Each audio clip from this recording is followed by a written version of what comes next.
Planet Earth is the home of every life form known to us in the universe. Its age is about a third of the age of the universe, and, admit it, it is a thing of beauty. A slightly squashed sphere with a heavy metal core and a lighter surface crust wrapped in a thin sliver of sweet air to breathe, with vast oceans, fertile plains, magnificent mountains, freshwater rivers, streams, lakes and aquifers, orbiting a star which warms us and gives us energy. But how did our home come into existence, and what's it made of?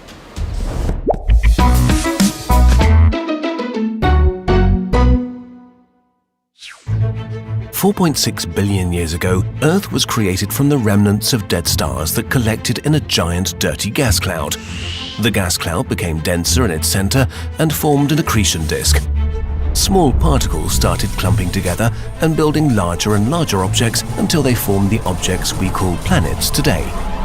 This process took 10 to 20 million years and is still not very well understood. At about this time, when the solar system was young and chaotic, a giant object about as big as Mars collided with our home. The impact was violent, and if the object had been more massive, it might have destroyed Earth. Material from Earth was smashed out into orbit and formed the Moon, which is the biggest satellite in relation to its planet in the solar system. At this time, Earth was a hot hell, constantly being hit by asteroids, with seas of lava and a toxic atmosphere. But something was about to change drastically. Earth cooled down.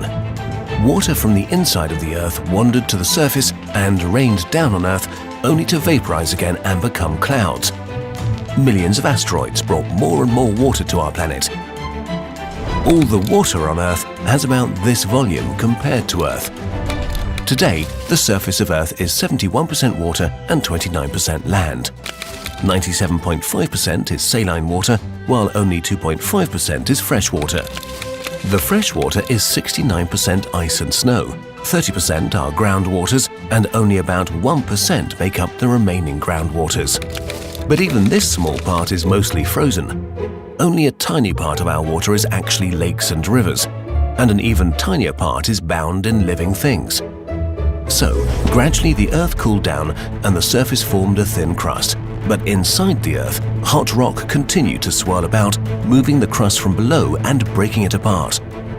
This process is called plate tectonics and is happening right now. We'll make a whole video about it in the future. For now, let's just say that the crust of Earth consists of separate giant plates that move around. As they meet, they crumble and create mighty mountains, or violently plunge back down deeper into Earth, creating deep trenches. That's the way the highest place on Earth was formed, Mount Everest, and the deepest, the Mariana Trench. From our perspective, Earth's mountains and trenches are mighty indeed, but when you look at the Earth in cross-section, you can see how tiny they actually are. The part we stand on is the crust, which is about 50 kilometers thick, though it can vary between 5 and 70 kilometers. By the way, the deepest hole ever drilled by man is 12.262 kilometers deep. After the crust comes the mantle. It's a silicate rocky shell and about 2,900 kilometers thick. The mantle consists of the upper mantle and the lower mantle. The upper mantle has different regions too. Its upper part, which is viscous and carries the crust, is called the lithosphere. After that, there comes the asthenosphere, which consists of less mobile, mostly solid material. The lower mantle reaches deep down to the outer core of Earth. Earth's outer core is a liquid layer of iron and nickel, about 2,266 kilometers thick. Temperatures vary from 4,000 degrees Celsius to 5,700 degrees Celsius. And in the center is the inner core. It's mostly solid, a ball made of an iron-nickel alloy, with a radius of about 1,200 kilometers, 70% the size of the Moon, and about the temperature of the surface of the Sun. It is slowly growing at an estimated rate of about 1 millimeter per year. Now for some perspective. This small layer of crystallized melt products of former molten mantle is where we live. Then there's Earth's magnetic field. It's an invisible phenomenon that diverts high-energy particles coming from the Sun and other sources, allowing for a stable environment with comparatively little radiation impact on Earth. But why is it there? Actually, we don't really know a terrible lot about that. We know it has something to do with the core of the Earth. Inside this metal sphere, large electrical currents flow in complicated patterns. They cause a magnetic field that sort of stabilizes itself according to the laws of electrodynamics. This entire system is called the dynamo. But don't let us fool you into thinking we have it all figured out. Speaking of breathtaking information, what about the airy stuff that surrounds us? By volume, dry air consists mostly of nitrogen, oxygen, argon, carbon, a variable amount of water vapor, and small amounts of other gases. Humans are very dependent on the lowest layer of the atmosphere, the troposphere, where the weather is. It's 12 kilometers thick on average. Above that is the stratosphere, which is where the ozone layer protects us from the sun's most aggressive type of light. Above that is the mesosphere, the coldest place on Earth, with an average temperature around minus 85 degrees Celsius.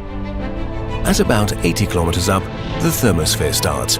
The transition to space is a fluent one without clear borders, but humans decided that space starts here. At about 100 kilometers, Earth stops and space begins, though the atmosphere extends a bit further. In this region we find the ionosphere, the aurora borealis, and the ISS. And the outermost layer is the exosphere, stretching up to 10,000 kilometers. It merges fluently with outer space where there's no atmosphere at all. The atoms and molecules in this area are so far apart that they can travel hundreds of kilometers without colliding with each other. Okay, humans in their present form have only been around for 200,000 years. That's 0.004% of Earth's history. Not long, really. And here we are now, living in a thin, moist layer on a small, wet rock. We call this rock Earth. It is the product of the universe's deepest workings, the result of a constant process of creation and destruction, happening all over the universe all the time, helped by chance, the laws of the universe, and random events. We are really lucky.